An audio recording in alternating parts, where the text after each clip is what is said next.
একবার দেখেছিলাম একটা ভিডিও, একজন রুম ধার করে আসছে, পুলিশ এসে ডান্ডাতে খুঁচা মারছে, উঠে পড়েছে। সেইটাই তো, এরা এখানে স্থানীয় ছেলে, ওই জন্যই পাচ্ছে। দীঘাতে যেরকম ধারা তো কি দূরে দূরে চলে যায়,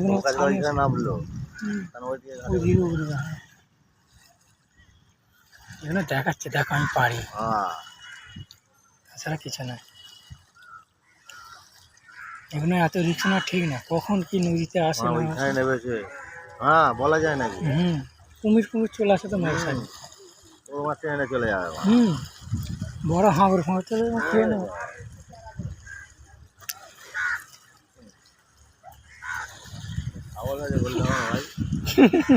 ফটো দিয়ে দুটো কপি রেখে দেবো।